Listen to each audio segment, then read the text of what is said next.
Hi, everyone, and welcome to the Times of Israel's Behind the Headlines video interview, which is exclusively for our Times of Israel community.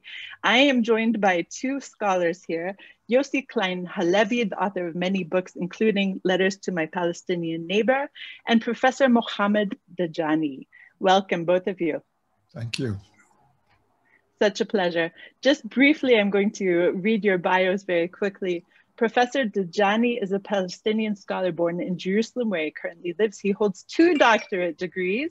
In 2007, he established the Wasatiyya Moderate Islamic Movement, which promotes peace, moderation, reconciliation, coexistence, and interfaith dialogue.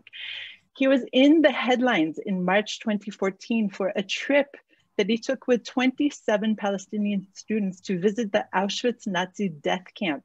As a result of this trip, he received death threats and he was forced to resign from Al-Quds University. Today, he is working with the European Wasatiyya Graduate School for Peace and Conflict Resolution, an interdisciplinary doctorate program on reconciliation, moderation, conflict resolution, interfaith dialogue, and ethics. Yossi Klein Halevi, in addition to being my boss's good friend, is a senior fellow at the Shalom Hartman Institute in Jerusalem and a non-resident fellow of the Trends think tank in Abu Dhabi. He co-directs the Hartman Institute's Muslim Leadership Initiative, which teaches emerging young Muslim American leaders about Judaism, Jewish identity, and Israel. He was born in Brooklyn and received his BA in Jewish Studies, which I also have, from Brooklyn College, and his MS in Journalism from Northwestern University. He moved to Israel in 1982 and lives in Jerusalem with his wife, Sarah, who helps direct a center for Jewish meditation, and they have 3 children. So welcome again, both of you. Now we're here. Thank you. We're here basically in light of this book, Letters to My Palestinian Neighbor, which Yossi, you wrote in 2018, correct? Yeah. Now, the fallout to the book is the main reason why we're here. But first of all, explain to me what was the impetus to begin with to sending this letter in a bottle, as your wife calls it, into the Palestinian world? Oh, like most Israelis, after the second Intifada of the early 2000s, I was cut myself off, a combination of both, from my Palestinian neighbors. I had virtually no contact with Palestinians, and I had quite a bit of contact before the second Intifada. And a combination of anger, fear, frustration. I wanted nothing to do with my Palestinian neighbors. And the impetus to write this book was, after all these years, I was looking for a way to resume that severed connection. And when I think about it now, I realize that I was missing Palestinian friends who I didn't know that I had. I was missing Muhammad, for example, even though we didn't know each other then. But I felt within 5 minutes from where I'm sitting, I look out on Palestinian villages. Muhammad lives 10 minutes away from where I do. And yet different worlds, totally severed. And I felt that my responsibility as a writer is to try to help create a language of reconciliation. I'm not going to make peace. I'm not a politician. I'm not a diplomat. But what I can try to do is create a model of what peace might sound like, what a conversation over sometimes irreconcilable narratives, but a respectful conversation, what that might sound like. And so that was the impetus for writing this book. Now, Mohammed, when did you read the book and how did you feel initially after reading it? A friend of mine recommended the book for me, and then I thought an urge to write a response because I felt it's very significant. Why? Because before Oslo, we were enemies in the sense it was Palestinians and Arabs in one camp and the Israelis in the other camp. After Oslo, it became Palestinians and Israelis for peace or for the sharing the land or for reconciliation against Palestinian Israelis who are extremists, who do not want to share the land and who do not want to have peace or reconciliation with the other. And then what happened is that the extremists won the day and derailed the peace process. And as a result, a big wall was built to separate our two people. And for quite some time, all the people-to-people activities, all the normalization activities, all the peace activities fell apart. And suddenly we are on one side of the wall and they are on the other side of the wall. So I felt like as if somebody is on the other side of the wall, is throwing at us a letter to say, look, we are not enemies. We should not be enemies. This is who we are. And let's work together so that we do not let this wall separate us. And we do not let this wall widen the gap between us. And so I felt an urge to respond to that letter because it came by a pigeon that carried the message to me. So I wrote a letter and put it in that pigeon leg and sent it back, thinking that I need to keep the channel of communications on. They want to block us from learning the story of the other, from respecting the narrative of the other, from knowing who is the other, what is his culture, what is his literature, where did he come from, why did he come from. And I wanted to tell the other my story, as well as I wanted to hear his story, but also I wanted to tell my story. And that's why I felt that in the midst of darkness, in the midst of this tunnel, Yossi's book was very important. Why? Because it broke the walls of lack of knowledge, of ignorance, and tried to tell the Palestinians, look, we are not, you have a stereotype image of us, and you are demonizing us, you are delegitimizing us, but this is not the right way, this is not the right path. So to me, I felt it was important to send back the message to Yossi to tell him, we heard you, we share your feelings, we are not here your enemy, and we are not here to throw you in the sea, and we know you are not there to throw us in the desert. And as a result, we need to communicate and to keep this channel of your communication on. And that's why I felt his book was important. And the fact that many Palestinians like me responded indicates that this image that the Palestinian man or Israeli man in the street do not want peace is not true. And we have to emphasize to make our voices heard. And then this, I think this was a good start. And I'm glad that Yossi reprinted the book in a revised version where he included the letters of the Palestinians. At the same time, I think he did something very significant, which is speaking to us in our own language, Arabic. And this, I think, is very important because most of what is written about peace or peace initiative is in English. And so most of the Palestinians do not read that. And so it is very important for them to reach out in their language. And I thought that also is very significant that he did so. Now, the carrier pigeon that you used must have been really huge and strong, because I read your response and it was very in-depth. And in fact, Yossi, you must have received a flock of carrier pigeons with the responses. Were most of the responses in English or in Arabic? Most, well, it's interesting. The more substantive responses, the longer, thoughtful responses tended to be in English. And the more dismissive responses tended to be just one or two lines in Arabic on my Facebook page or on the Arabic website that I set up for the project.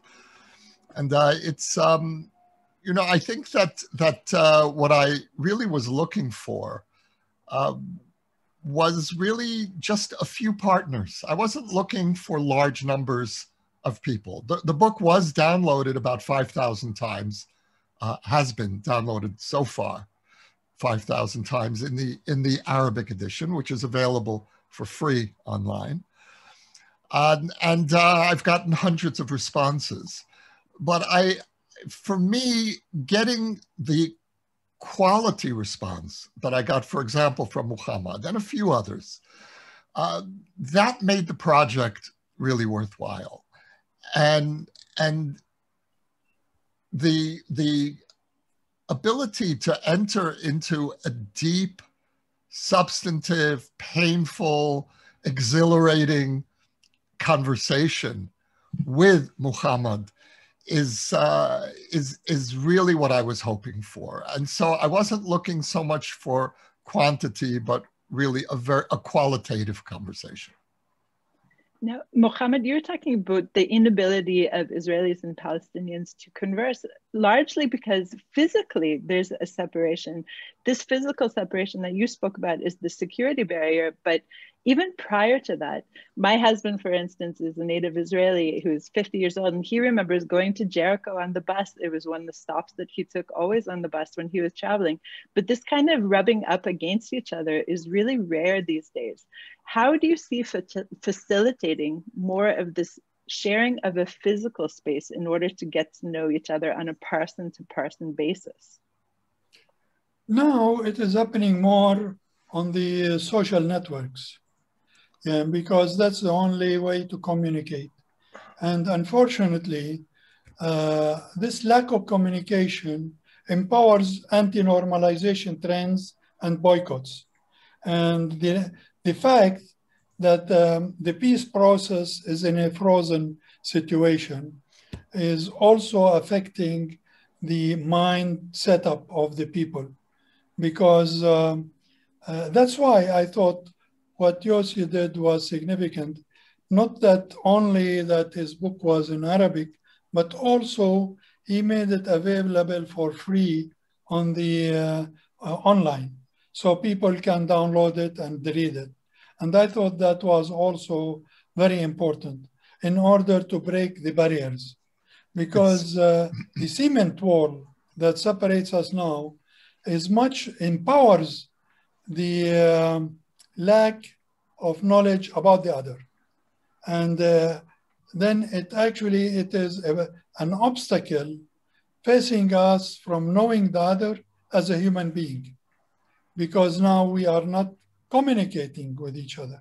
We're not speaking to each other. We are not having human relations with each other. So I thought that this message coming to my shores or to my window, knocking on the glass of my window to tell me there is someone over there that really cares, and there are those who want peace. Because most of the time when I work for reconciliation, the question that keeps arising, okay, we are for reconciliation, but there are nobody on the other side who is for reconciliation. And I feel the same thing is on the other side, that there are people saying we are for reconciliation, but there is nobody on the other side for reconciliation. So if we can share this message that both of us exist and both of us don't take the message of the politicians, because the message of the politicians are not the true messages of the people.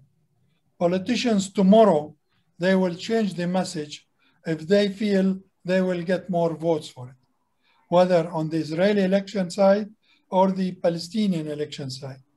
And that's why we don't hear among the Israeli parties that were running for elections anybody saying this is a peace agenda. At the same time, we have the same thing on the Palestinian side, not a single list running or individual who are saying, this is my peace agenda. This is for reconciliation with the other. And so that's why it is important. It is so important to keep this candle light so that other peoples will see it, will follow, and will light their own candles. And then that's where we will have the light. And people will be enlightened with our path. And people will follow us. But we have to keep the faith. And we have, despite all the odds, we have to keep moving on. And it is difficult in these times to carry such a message, but we need to keep on carrying it. And I'm hopeful, I'm optimistic that others will follow.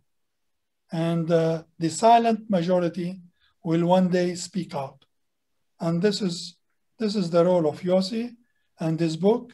And this is my role as a Palestinian, responding to him and telling him that we are here for peace and for reconciliation. Yossi, you wanted to say something while Mohammed was speaking earlier. That Mohammed and I have an ongoing disagreement over how optimistic to be. And when I started this project, I was not at all optimistic. I felt that I needed to do this for my soul. I needed to do this as an Israeli, as a writer, as a religious person. I needed to try to, again, to model, to see if I could help create a language of reconciliation that might be useful. But I really had very little tangible hopes. What has changed for me somewhat, I've moved a bit closer to Muhammad's position in the last year, and that's because of the Abraham Accords. And if you would have told me a year ago that Israel would be signing 4 peace agreements with Arab countries, and not just formal treaties, but actual blueprints for normalization, our first real normalization agreements with the Arab world, I wouldn't have believed it. You mentioned earlier that I'm a fellow in a think tank in Abu Dhabi. Who could have imagined such a thing a year ago? And so I feel now that the more that Israelis feel that the siege is lowering, that we aren't under permanent siege in the Middle East, that something is changing. If not necessarily on the Palestinian front, and I don't see that it is changing there, but nevertheless, it's changing in the region. You know, we used to think that peace will happen first with the Palestinians and then with the region. And maybe it's going to happen in the reverse way.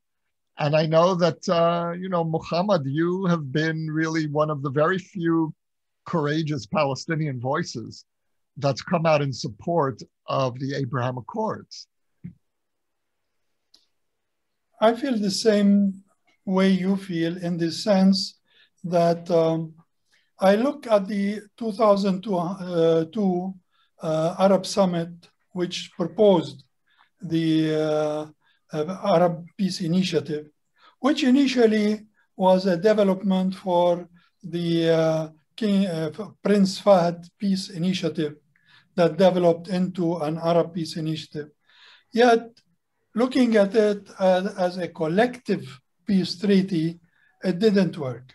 So now we are trying another model, which is the individual peace treaties, and it is working.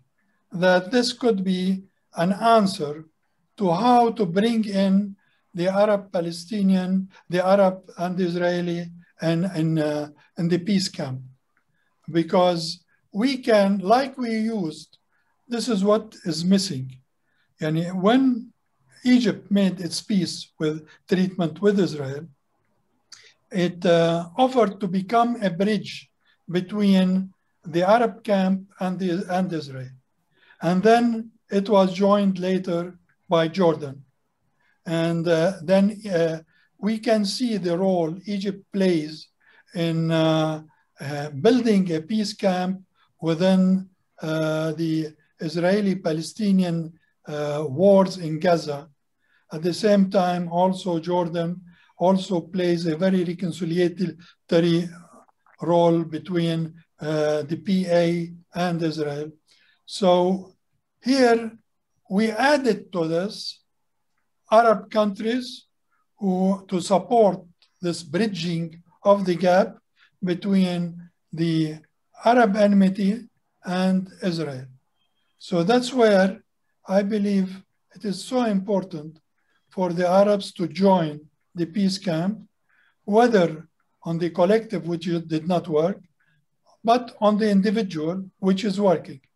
And to develop it so that people will not go back on that, in the sense that to be able to build dialogue between not only the Arab normalization states and Israel, but also for them to keep the bridge between them and the Palestinians, so that there will be bridges being built between the Palestinians and Israel through the Arab countries that has normalized its relation with Israel. That's why I support the think tanks that would include Israelis, Palestinians, and others within that, and the Arabs. That's how and why I'm part of this project with the European Wasatiyya School for Peace and Reconciliation at the European University in Flensburg. Because I believe in the past, we used to be very obsessed with the curriculum, thinking that if we change the curriculum from conflict education to peace education, then the problem is solved. No, it's not solved, because if you don't change the mentality of the teacher into thinking of peace, then you can change the curriculum, but nothing will happen, because the teacher will walk into that class and teach conflict and teach enmity and teach hatred. And that's why I believe it's so important, this concept of building peace through peacemakers, through teaching. And that's why I think something like Yossi's book could be a textbook in our classes, in teaching people to learn about Wasatiyya education and use Wasatiyya education. And the more books that talk that language, the more we will be closer to peace, and I will be able to make Yossi become more optimistic about peace, and then this problem between us is no more. Now, part of the goal of the book was to be able to agree to disagree. So far in our conversation, we've been way too much agreeing than disagreeing. So I'd like to do a little bit of an experiment and bring forward a few topics that are hot button topics in both of our societies, the Israeli and the Palestinian society, and to hear an Israeli's perspective on this topic and a Palestinian perspective, because we are not representing monolithic truisms for each of our societies, is just individual perspectives. So to begin with, right now we're celebrating Ramadan throughout the world, and Ramadan is often celebrated with prayer at Al-Aqsa, or the Temple Mount, as we call it. Now, so many people have their own ideas of what Al-Aqsa or the Temple Mount is. Israel is able to legislate or regulate how many people can go up to it. Do you see that as fair, Mohammed? And what does Al-Aqsa mean to you? Well, Al-Aqsa is part of the Islamic way of attachment to the Abrahamic faith. And so Jerusalem is a city where it should be, and it is an Abrahamic city in the sense that Jews, Christians, and Muslims have attachment to the city. So Al-Aqsa is part of that Islamic attachment to the city. And that's where I think of it as a religious holy site. But I'm not for, although not many agree with me, I'm not for closing it in the face of others. As a holy place, it should be an open place where anyone from any religion who would like to pray there, who would like to visit, who would like, it should be an open place for them. And I believe that this is where we are not praying for a stone. We are praying for God. And in this way, the stone does not represent holiness in the sense of its own, but in the sense that it is being a medium to God. And so that's why I don't believe in the holiness of the stone or of the place. I believe in the holiness of being, even wherever you are, you can just connect to God immediately.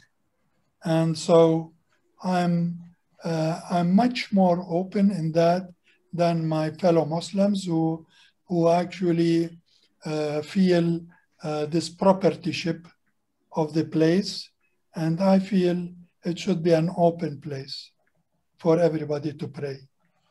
And here, Yossi, the stone that Mohammed is talking about is, of course, the foundation stone, which I was privileged to see in about 2000. But currently, Jewish Israelis are not allowed to see this stone. How do you feel about that? And what is your attachment to the Temple Mount? Well, my attachment is, as a religious Jew, wherever I happen to find myself in the world, when it's time to pray, I turn toward the Temple Mount. And that's both an instinctive reflex and also a very much of a conscious awareness that as a Jew, I have a religious core. There's a place that is the core of my longing for redemption. That's one half of my answer. The other half is that I deeply fear that place, and I deeply fear the Jewish passion for the Temple Mount. If there is any place that can provoke a religious war in this country, it's the Temple Mount. And so I am a deep believer in exercising restraint, in separating our religious attachment to that particular place from finding a concrete political expression. You know, the Zionist movement assumed for itself many of the tasks that Jews traditionally believed the Messiah would do. returning us to the land, in gathering the exiles. There's one job that I think we need to leave for the Messiah, and that's the Temple Mount. Islam has established its presence over the last 1,300 years on the Mount. And whether Jews feel that it's not fair, that we have lost our most sacred place, the reality is that we have, at least in this unredeemed world. What happens when the world is redeemed, as we say in the Middle East, Elohim Gadol, God is great, and I leave that to God and the Messiah. There's a really interesting moment that has been glossed over a little too quickly by many Israelis, especially in the national religious camp, and that is on the morning of June 7th, 1967, when the paratroopers broke through the Lion's Gate and came to the Temple Mount. Rather than organize prayers on the Mount, which you would think they might have been tempted to do, this after all is our holiest place, they went down to the wall, literally and figuratively went down in holiness. They went down to the wall. The wall has no intrinsic holiness. And yet the impulse of all the paratroopers, including religious paratroopers, including some of those who later on would become leaders of the settlement movement, Hanan Porat and others who were there that morning, abandoned the Temple Mount and went down to the wall. And it's a very touching moment, because what I think they were really saying was, this is the moment where we need to honor 2,000 years of Jewish prayer. And those prayers happened for 2,000 years at the wall. They weren't happening up here on the Temple Mount. And so the paratroopers intuitively forfeited their presence on the Mount and reestablished the Jewish presence at the wall. And that seems to me a moment of both wisdom and generosity, whether it was intended that way or not. There's one more story that's related to the paratroopers in '67, which is two of the paratroopers, again on that morning of June 7th, climbed up to the top of the Dome of the Rock and fastened an Israeli flag to where the crescent is, the crescent moon. And Moshe Dayan, the defense minister, was standing on Mount Scopus and watching this through binoculars, and immediately instructed the commander of the paratroopers, Matagur, to take the flag down.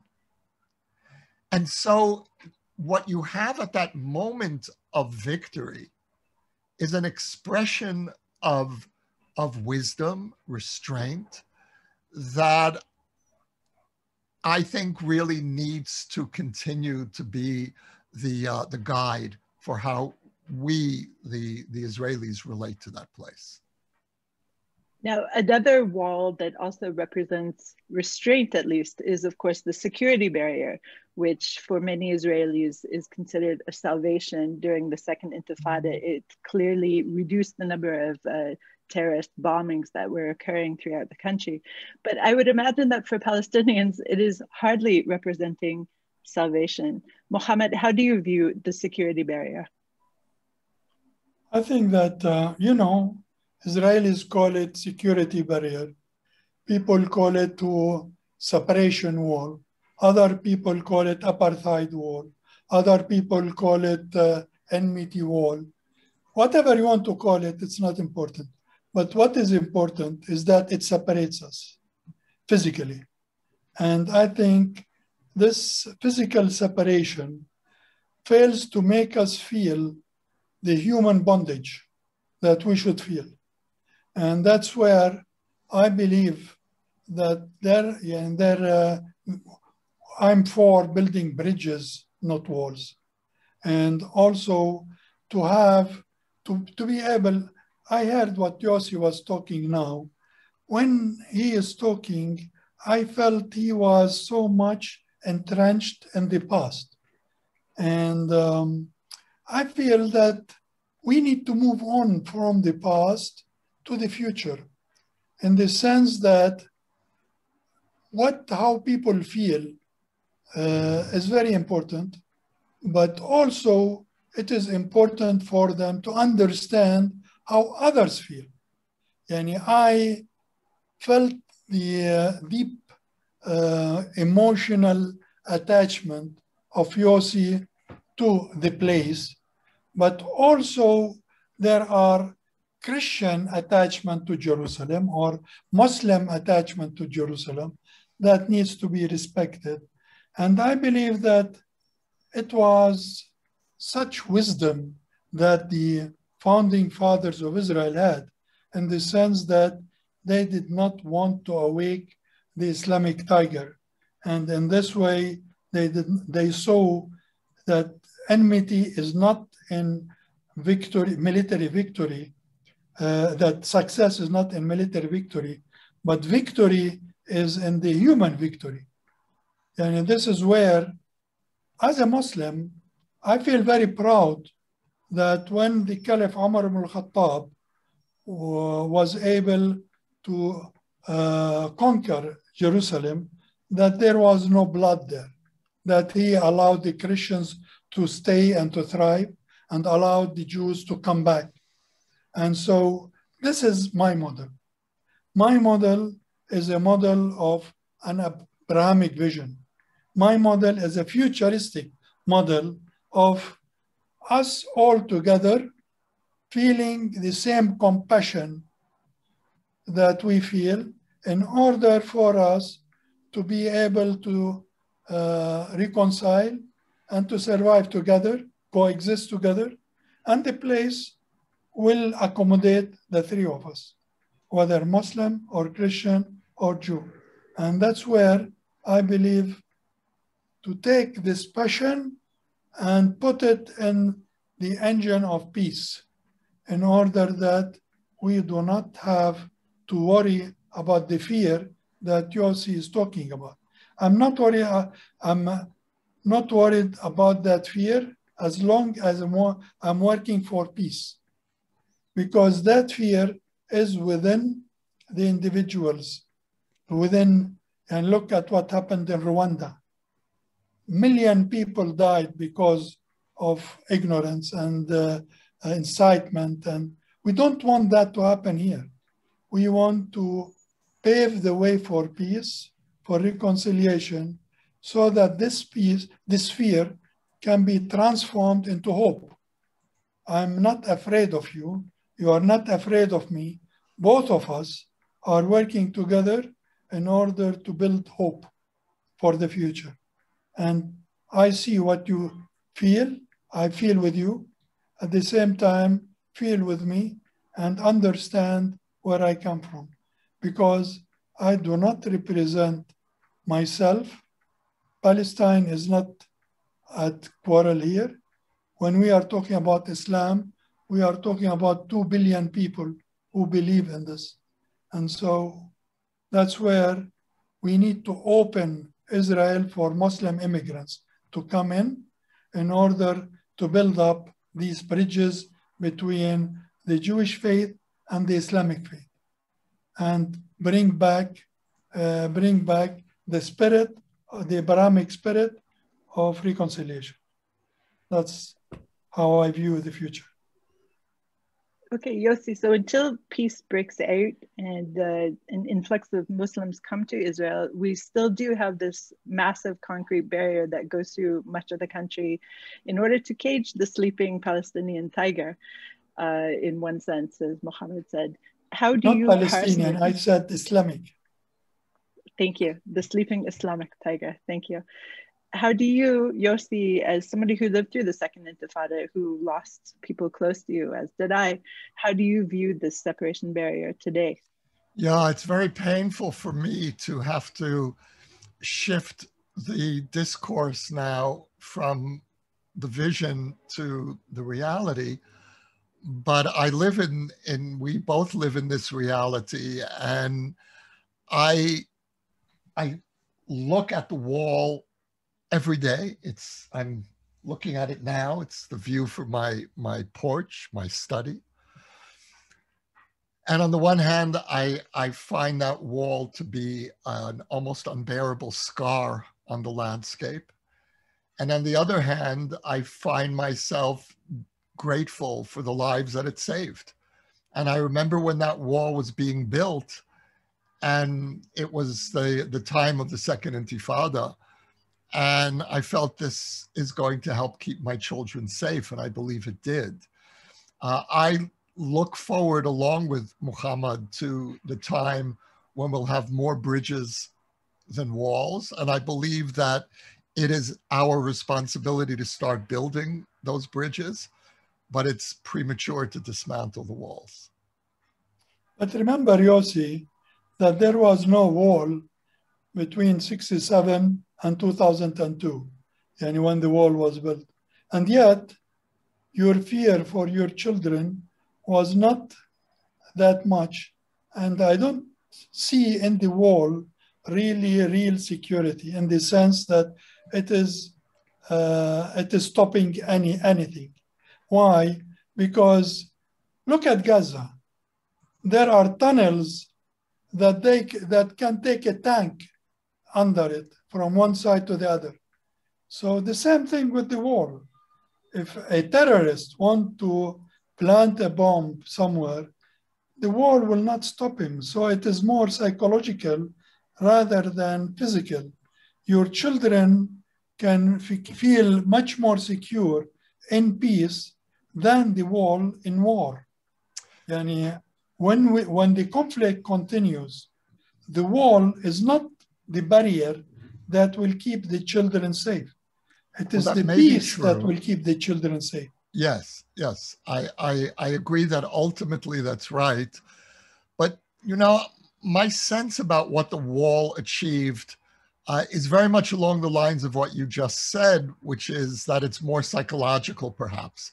But I think that the message that the wall sent to Arafat and the Palestinian leadership at that time was that we Israelis are really serious about doing whatever we have to do to protect ourselves. And this was the time when suicide bombers were blowing up seemingly on a daily basis in our cities, on buses and restaurants. And there was a feeling that we were losing our capacity to hold on to our public spaces. And that was the beginning of a sense of the fear was, and I remember feeling this very strongly, was that Israeli society is unraveling. We can't protect ourselves in the most minimal way. And that wall sent, yes, a psychological message, but an essential psychological message to both sides that there's a price to pay for that kind of assault. And I do look forward, very much look forward to seeing gateways open in the wall and bridges over the wall. But again, I think that we have a long way to go before we can really begin developing the kind of trust that you and I have developed. The trust between our peoples, and who knows this better than you, is we're very far from that point. But Yossi, let me tell you how I feel about this war. Because I feel that the extremists, whether it is Hamas or whoever is in that camp, wanted that war. The extremists won in having Israel build that wall. Because the extremists do not want me to speak to you, do not want you to fear me, want me to fear you. And this is the message this wall sends. It is a victory for the extremists over the peace camp, because the wall is standing between the two peace camps in Palestine and in Israel. And it is the extremists who forced the Israeli government to build it. And they wanted to send the message to the Palestinians that you should not speak to the other. And this is an enmity till Judgment Day, when this conflict will end by a war in which the Muslims will win against Jews, and the Jew will hide behind a tree or a stone, and the stone will speak and say, "Come, there is a Jew behind me, kill him." So this nonsense that teaches enmity and hatred is carried on till Judgment Day. And this is where we, as Wasatiyya, our voice is to be heard, that this is not Islam. This is not Judaism. This is not Christianity. This is not the Abrahamic faith. And in this sense, we need to live today and to build peace today and to end this extremism that allows us. And that's how when I look at the wall, I see it as a victory for extremists, because it stands there as an emblem, a model for separation between two camps and two people who want peace. And unfortunately, we are succumbing for the extremist will that says there shall be no peace with the other until Judgment Day. And so this is where we say, no, this is not Islam. This is not the Quran. This is not what God says. God never said we should have this battle between Jews and Muslims until on Judgment Day or today. And that's where we as Jews, we as Muslims, we as Christians, we should make this enmity behind us and open our eyes to what the extremists aim and the goal of the extremists, and make them lose the battle. And the only way we can make them lose the battle is for this wall to come down, physically and psychologically. Now, looking to the future, the Palestinian Authority is meant to have elections on May 22nd, Shabbat, May 22nd. And there's a possibility, like in the previous elections, which were held, I believe, 16 years ago, that the extremists may rise up in power. Currently in Israel, in the West Bank, there's almost a three-state solution going on. There's Hamas-Dan in Gaza, there's the Fatahville in Ramallah in the West Bank, and then there's Israel as well. I wonder how both of you see the upcoming planned, at least, Palestinian elections and how they may influence your peacemaking efforts, your bridge building for the future. This will be our final question.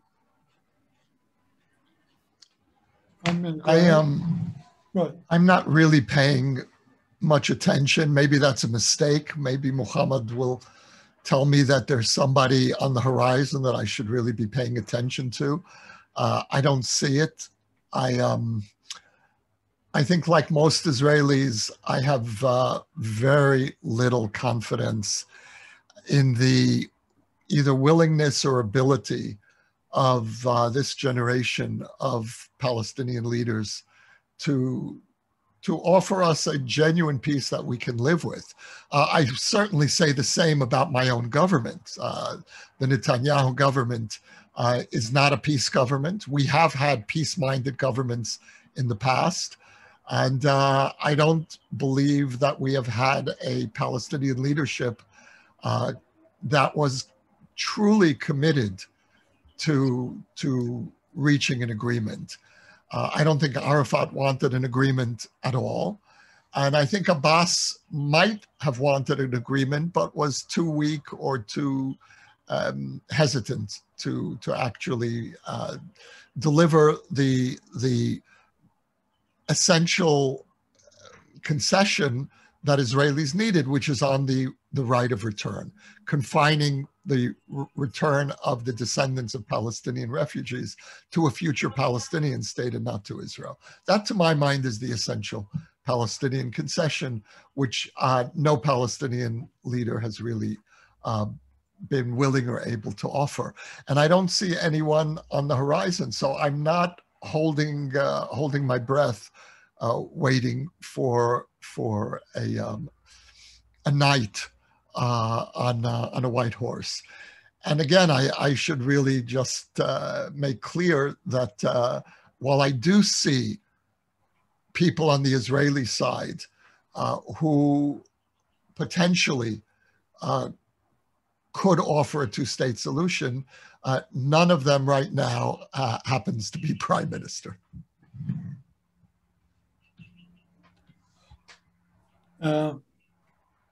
When we look at the 2006 elections, we misread that elections because people assume that because Hamas won more seats, that the Palestinian majority voted for Hamas, which is not true.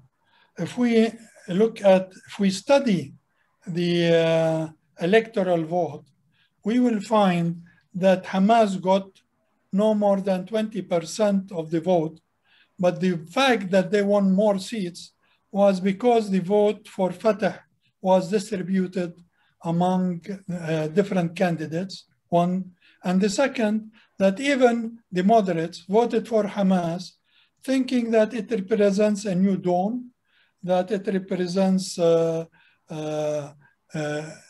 equality, it represents honesty, it represents all what a voter wants. Unfortunately, that turned out not to be true. And people have suffered under Hamas, and so they have learned the lesson. I think that the Palestinian elections, and I hope that there will be elections, and that Fatah will not try to delay or postpone it or cancel it.